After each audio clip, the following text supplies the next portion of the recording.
The supply chain issues build tonight. Now News 4 is learning the shortages could leave you shivering in the coldest moments ahead. Good evening, I'm CAROLINEHECKER. Corey and Sam are off. More by the day, you're seeing those shelves at the store almost bare. Now this supply issue could trickle down to your heating.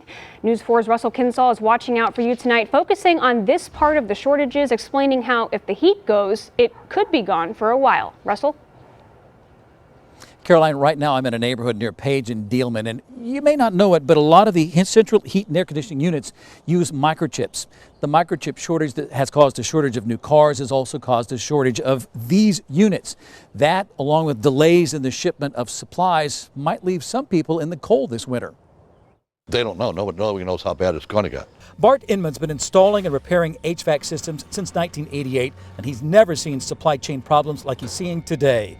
He worries about home furnaces going out this winter and customers having to wait in the cold for the parts to make repairs or for the new furnace to arrive. Yeah, it could be a couple weeks. If there's any more glitches in the supply and the deliveries. Some heating and air conditioning units and supplies are stuck on cargo ships and waiting weeks to be unloaded, or they're on trucks waiting for a driver to deliver them.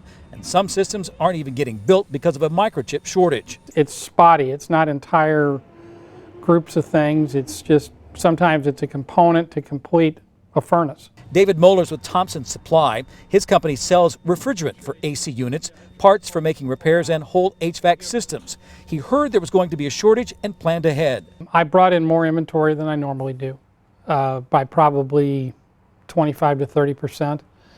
And some of that was placing orders just to be in line with your manufacturers or your suppliers, just in case. He says home repairs could be delayed by shortages in supplies, but large commercial customers will really feel the pinch. On different parts in the commercial end of things, I've got some things they're telling me June. In the end, customers could be waiting days in a cold house for a furnace to be repaired and then get a bill that shows what happens when demand is high and supply is low. And the prices are it's going way up for us to get parts. If you've got an older system that's been giving you trouble the last couple of winters, you may want to consider replacing it before it breaks down. Consider this: if it were to break down during a cold snap and you're waiting around for the new HVAC system to show up, you don't want it to get so cold in your house that your pipes burst. Caroline, that's just something for homeowners to think about. Good advice. Thank you, Russell.